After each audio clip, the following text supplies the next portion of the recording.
இந்தியாவோட ரகசிய ஏவுகணை துருக்கியோட S-400 நடுங்க வச்சிருக்கு. கிரீஸுக்கு இந்தியாவோட LRLACM long range land attack cruise missile தேவைப்படுது. இது எதுக்கு? துருக்கியோட S-400 ஏன் நடுங்க வச்சிருக்கு? இந்தியாவோட ஏவுகணை துருக்கியோட S-400க்கு எப்படி எதிராக மாறும்? இந்த வீடியோவில் துருக்கியோட S-400 இந்தியாவோட ஏவுகணை எப்படி நடுங்க வச்சிருக்குன்னு பார்க்கலாம் கைஸ். வாங்க வீடியோக்குள்ளே போகலாம். நம்ம கைஸ் போன வீடியோவில் இந்தியாவோட ஹைப்பர்சோனிக் மிசைல்ஸை பற்றி ஒரு வீடியோ போட்டிருக்கோம். அந்த வீடியோ லிங்க் மேலே இருக்குது கைஸ், பார்த்துருங்க. நம்ம கைஸ்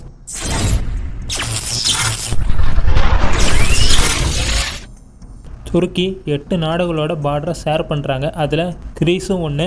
துருக்கியோட நார்த் சவுத்தில் கிரீஸ் 206 கிலோமீட்டர் பார்டரை வந்து ஷேர் பண்ணுறாங்க. இந்த பார்டர் பிரச்சனை தான் கைஸ் துருக்கிக்கும் கிரீஸுக்கும் ஒரு பெரிய பிரச்சனையாக இருக்குது. துருக்கியை வந்து கிரீஸை எதிர்க்கிறதுக்கு தான் S-400 வாங்கினாங்க. இப்போ வந்து கிரீஸ் வந்து துருக்கியை வந்து எதிர்க்கிறதுக்கு நம்மளோட ஏவுகணைகளை வாங்கலான்னு ஒரு பிளான் வச்சுருக்காங்க.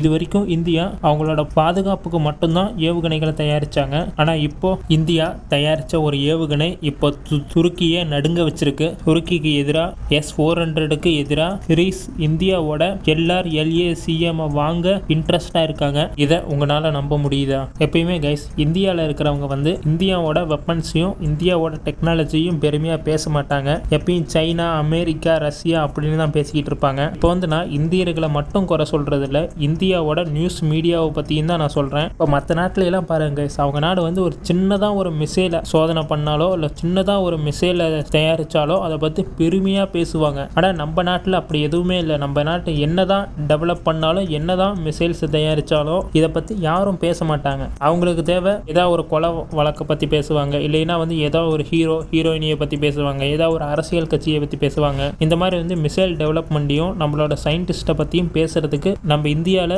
அதிகமான நியூஸ் மீடியாஸ் இல்லை. அப்படியே இதை பேசுகிற நியூஸ் மீடியாஸ் வந்து அதிகமாக யாருக்கும் தெரியாது. ஏன்னா வந்து மக்கள் வந்து அதில் தான் இன்ட்ரெஸ்டிங்காக இருக்காங்க. இதை வந்து இந்த சைடு வந்து அவங்க வர்றதில்ல. இந்தியாவோட LRLACM long range land attack cruise missile இதோட ரேஞ்ச் மட்டும் கைஸ் 1500 கிலோமீட்டர் இருக்கு. இதை கரெக்டாக நம்ம சொன்னோம்னா கைஸ் டெல்லியிலிருந்து பாகிஸ்தானில் இருக்கிற எந்த ஒரு இலக்கையும் இதால் துல்லியமாக அடிக்க முடியும். ஆனால் இப்போ இந்த ஏவுகணையை கிரீஸ் தான் கைஸ் பேசிக்கிட்டு இருக்காங்க. நம்ம மீடியாஸ் யாருமே பேசல.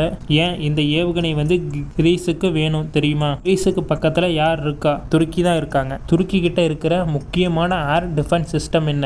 S-400. இந்த S-400ஓட சிறப்பம்சம் என்னன்னா கைஸ், உலகத்திலேயே தலை சிறந்த வான் பாதுகாப்பு அமைப்புனா அது S-400 தான். அதுவும் நம்ம நட்பு நாடான ரஷ்யாவோடது. இதுதான் கைஸ் இப்போ கிரீஸுக்கு ஒரு டென்ஷனா இருக்கு. துருக்கி வந்து S-400 வச்சிருக்கிறது. என்னதான் அவங்க ஒரு நேட்டோ கண்ட்ரியா இருக்கும் போதுனா கிரீஸ் வந்து அவங்கள பார்த்து பயப்படல, இந்த S-400 வச்சிருக்கும் போது பயப்படுறாங்க. என்னதான் வந்து அமெரிக்கா இந்த S-400 துருக்கிக்குள்ள பயன்படுத்த விடலைனாலும் ஒரு போர்னு வரும்போது துருக்கி வந்து இந்த S-400 பயன்படுத்தும். இந்த S-400ஐயும் தாண்டி அடிக்கணும்னா அது இந்தியாவோட LRLACM மாதிரி கொஞ்சம் ஃபாஸ்ட், கொஞ்சம் லோ, ஸ்மார்ட்டான ஏவுகணையால் மட்டும்தான் முடியும். இந்த ஏவுகணை ஒரு சின்ன விஷயம் இல்லை ப்ரோ. ரேடாரில் சிக்காம கம்மியான உயரத்தில் பறந்து இதால் இலக்குகளை துல்லியமாக அடிக்க முடியும். இது இந்தியாவோட சப்சோனிக் நிர்பாய் மிசைலோட ஒரு அப்டேட் பண்ண வெர்ஷன் தான். இது மேட் இன் இந்தியாவுக்கு கீழே DRDO தான் உருவாக்கி இருக்காங்க.